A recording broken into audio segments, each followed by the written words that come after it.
Welcome students, today's class for class 10 chapter 8 कर रहे हैं हम ट्रिग्नोमेट्री एक्सरसाइज 8.1 के पहले के क्वेश्चंस और introduction very important one.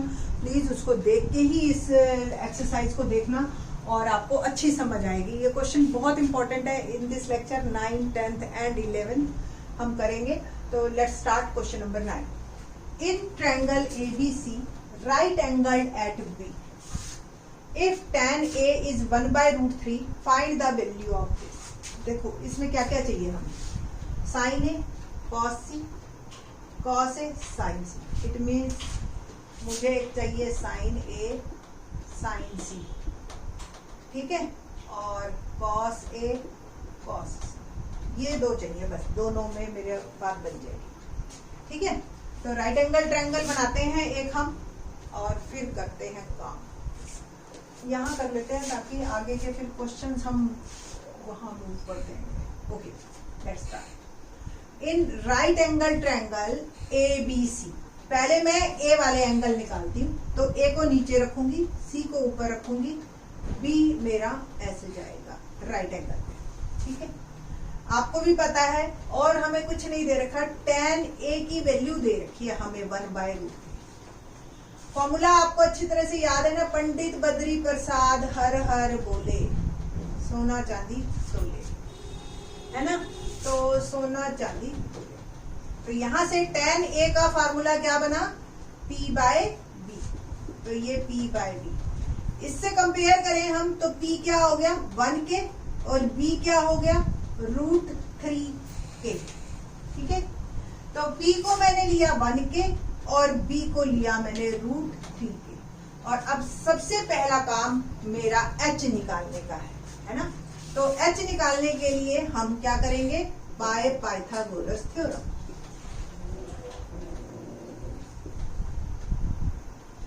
Is H² equal to P² plus B²। H² equal to K, 1K या K एक ही बात है, √3 के। तो K² plus 3K², H² equal to 4K² और H क्या आ गया बेटा जी 2K। तो ये मेरा आ गया 2K। यहां से हम sin A और cos A निकाल लेंगे, ठीक है जी। तो निकालते हैं sin A, या इधर ही लिख देते हैं sin A। क्या होगा, फार्मूला क्या होता है sin A का, P/H। P क्या है 1 के, H क्या है 2 के। तो sin A की वैल्यू क्या आ गई 1/2। cos A करते हैं, cos A B/H। B क्या है √3 के और H क्या है 2 के। तो cos A क्या आ गया √3/2, ठीक है जी। सिमिलरली हम C के लिए क्या करेंगे, C निकालने के लिए हम एंगल को घुमाएंगे, ट्विस्ट करके। कैसे, B as it is, C नीचे हो गया, A ऊपर हो गया। तो AB तो √3 है ना बेटा, तो AB √3 के, BC K है 1 के और AC 2 के ही है। अब हमने निकालना है sin C। फार्मूला अब भी वही है P/H, बट P की वैल्यू बदल गई √3 के और H 2 के। तो sin C आ गया √3/2। सिमिलरली cos C क्या आएगा B/H, और B क्या है मेरे पास 1 के और H क्या है 2 के। तो वैल्यू आ गई 1/2। बस अब हम क्वेश्चन शुरू करते हैं अपना 9th का फर्स्ट पार्ट। क्या है, find the value of sin A cos C plus cos A sin C। बस वैल्यूज डालनी है, वॉट मॉस का रूल फॉलो करना है। जिन दो के बीच में कोई साइन नहीं दिखाई दे रहा, इट मींस मल्टीप्लाई, ठीक है। तो sin A की वैल्यू 1/2, cos C की वैल्यू भी 1/2, ठीक है, प्लस cos A की वैल्यू √3/2, sin C की वैल्यू भी √3/2। तो पहले मल्टीप्लाई ऊपर वाले को ऊपर वाले से, नीचे वाले को नीचे वाले से। तो 1 1 जा 1, 2 2 जा 4 प्लस √3 और √3 क्या बन जाता है? √3 √3 √9 या 3। तो 3 और 2 2 जा 4। एलसीएम लीजिए 4, 1 + 3 4/4, 1 वैल्यू मेरी आंसर। ठीक है ना? तो पहले का पार्ट हो गया हमारा। अब हम करते हैं सेकंड पार्ट। सेकंड के लिए क्वेश्चन क्या है मेरे पास? cos A cos C minus sin A sin C। cos A देखिए, cos √3/2, cos C देखिए 1/2 माइनस sin A देखिए 1/2 और sin C क्या है? √3/2। ठीक, बिल्कुल वैसे ही पहले मल्टीप्लाई फिर हम सब्ट्रैक्ट करेंगे। तो √3 1 जा √3 और नीचे 2 2 जा 4 माइनस 1 × √3 और 2 2 जा 4। एक प्लस एक माइनस कट गया, आंसर इज 0। तो इस तरीके से आपका ये 9th के दोनों पार्ट बड़े ही आराम से क्लियर हो गए, अगर स्टूडेंट को A और C क्लियर हो गया तो। और इस तरह के फिर क्वेश्चंस हमारे आते रहेंगे। तो लेट्स स्टार्ट क्वेश्चन नंबर 10। क्या कहता है क्वेश्चन नंबर 10? भी इंटरेस्टिंग है। क्वेश्चन नंबर 10 पे तो मार्क कर लीजिए आप, पेपर में काफी आता है ये question. Question number 10 very important. Question number 10 देखते हैं क्या है। Question 10, in a triangle PQR, in triangle PQR right angled at Q,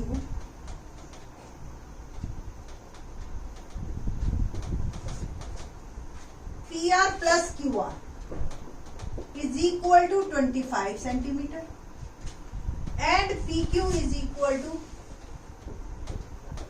5 centimeter. Determine the values of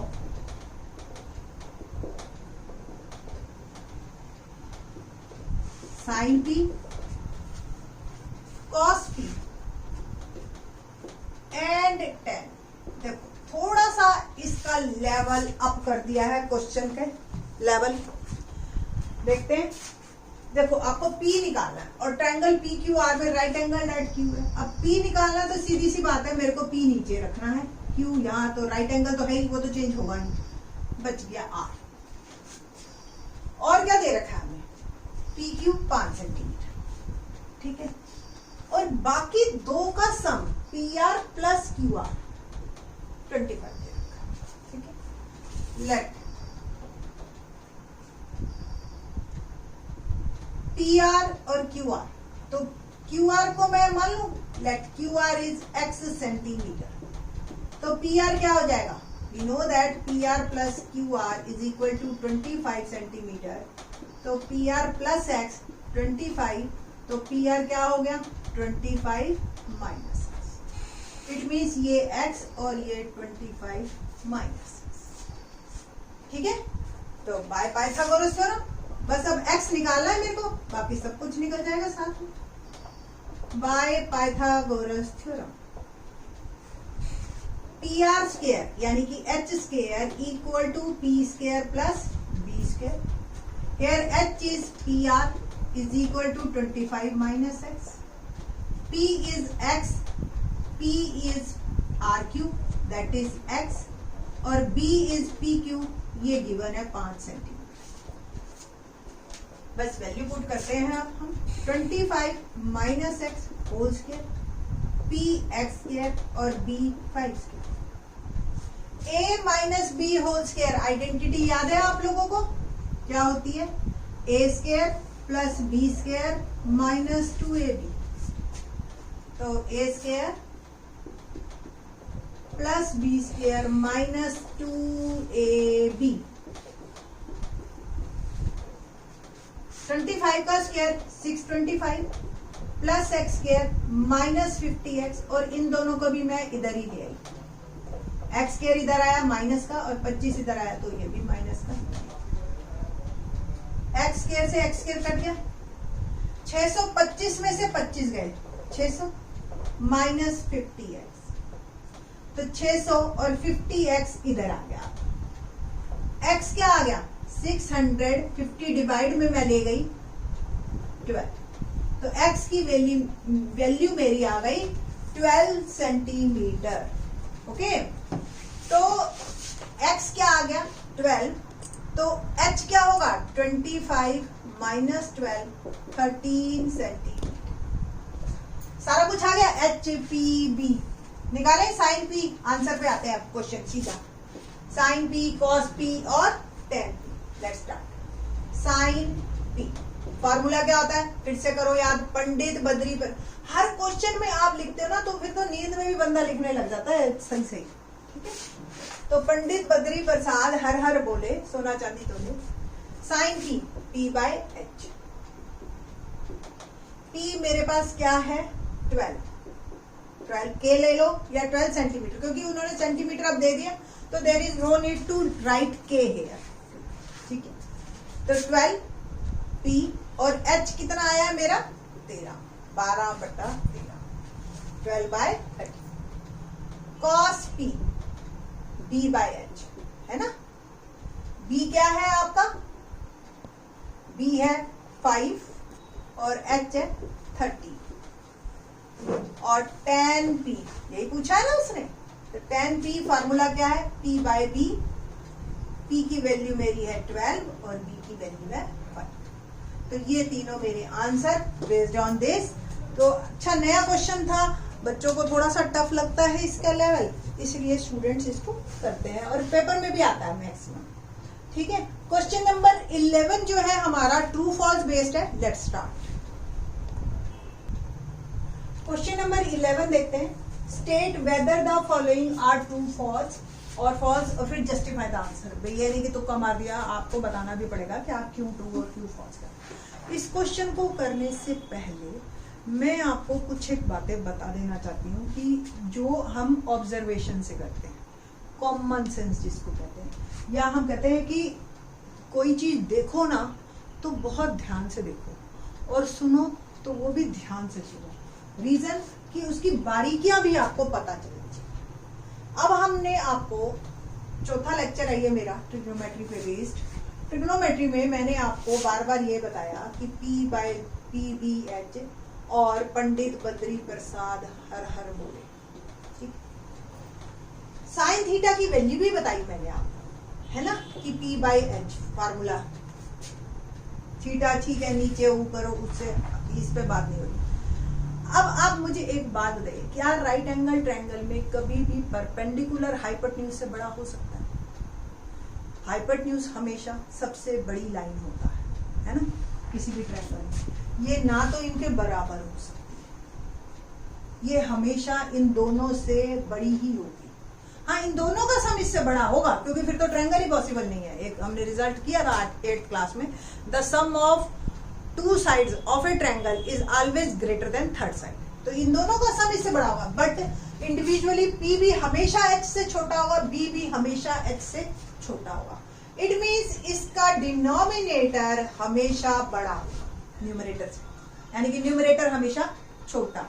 और अगर न्यूमरेटर हमेशा छोटा होगा तो ये वाली वैल्यू हमेशा 1 से कम होगी, है ना। देखो 1/2, 1/10, 3/10, 3/5, ये वैल्यू हमेशा अगर छोटी है इससे तो ये हमेशा वैल्यू 1 से कम होगी। सिमिलरली कॉस की वैल्यू भी हमेशा 1 या 1 से कम होगी। 1 कब होएगी? 1 कब होएगी? वैसे तो 1 जो है आपकी पॉसिबल ही नहीं है, क्योंकि जब ये दोनों बराबर होंगे, ये दोनों बराबर कब होंगे? जब एंगल 90 का, ये दूसरा एंगल भी 90 का बने, तो ये तो बात की बात है, चलो। बट ये 1 से कम ही रहती है हमेशा वैल्यू, ठीक है, साइन और कॉस। अब क्वेश्चंस करते हैं, कहता है तो क्वेश्चन नंबर 1 से स्टार्ट करते हैं। अब the value of tan a is always less than 1। Always important है ये वर्ड, कि ये ऑलवेज, ठीक है, तो ये हमारा फॉल्स है। रीजन बीइंग कि ऐसा नहीं है कि हमेशा ही लेस देन 1 होगी। tan की वैल्यू क्या होती है? tan a p by b होता है, तो p ऑलवेज लेस देन 1 का मतलब p हमेशा कम हो b से। ऐसा तो नहीं है किसी राइट एंगल ट्रायंगल में P 4 हो जाता है, B 3 हो जाता है ना। तो यहाँ से tan A की value 4/3 is not less than 1, है ना। किसी को अगर गलत प्रूव करना है ना बेटा, तो एक एग्जाम्पल बहुत है, तो आप ये लिख दीजिए कि tan A 4/3 और ये जो है नॉट लेस देन 1 या ग्रेटर देन 1, ऐसे लिख दो, ठीक है। तो ये जो है आपकी बात कैंसिल हो गई और ये फॉल्स है। सीकेंट A 12/5, हाँ ये जो है हो सकती है या नहीं हो सकती, ये हमने बताना है। अब सीकेंट A किसका उल्टा होता है? कॉस का, तो 1/cos है, यानी कि h/b। पंडित बद्री प्रसाद याद कर लो, पंडित बद्री प्रसाद हर हर बोले। तो h/b, तो h हमेशा बड़ा होता है b से, तो ये बिल्कुल ठीक है, इट इज ट्रू, और ये जो है मेरी वैल्यू 2। ओके, इसका रीजन आप दे देंगे ना कि h/b secant A is h/b और h is always greater than b. We know that. Third, cos A is abbreviation used for a cosecant of angle. गलत, totally false. क्यों? मैंने आपको पहला लेक्चर अगर आप देखते हैं इंट्रोडक्टरी, उसमें सबके नाम बताए थे। cos A का पूरा नाम है बेटा कोसाइन, ठीक है, और कॉसिकेंट किस एब्रीविएशन क्या है? कॉसेक। ये आपको याद होनी चाहिए, ठीक है। तो ये false. Cot A is the product of cot and A, ये भी मैंने फर्स्ट लेक्चर में ही बताया था कि ये एक रेशो है, बिना A के इसका कोई मतलब नहीं, ठीक है। ये ऐसा नहीं है कि कॉट और A को आपस में मल्टीप्लाई कर दिया, तो ये भी आपका फॉल्स, ठीक है। आप रीजन क्या लिखेंगे? Cot A is the ratio, collectively ये ratio. Fifth question, sine theta 4/3 for some angle theta, ये भी फॉल्स है। रीजन बताइए आप खुद अब कर सकते हैं, क्योंकि हमें पता है साइन थीटा यानी कि P/h, P is always less than h। अब यहाँ पे 4/3, 4 is greater than 3, not possible, ठीक है। तो P h से बड़ा नहीं हो सकता, इवन बराबर भी नहीं हो सकता, ठीक है। तो इस तरीके से ये ट्रू फॉल्स है, आप इसको समझ के करना, नहीं तो मैंने बहुत सारे स्टूडेंट देखे दूसरा ट्रू सारे फॉल्स ऐसे याद कर लेते हैं, ये गलत है। क्योंकि जरा सा भी टिल्ट आया, 1 मार्क का क्वेश्चन कंफर्म इसमें से आएगा ही आएगा, जरा सा भी टिल्ट आया आप वहीं बैठे रह जाओ, ठीक है। तो प्लीज समझ के करना। थैंक्स।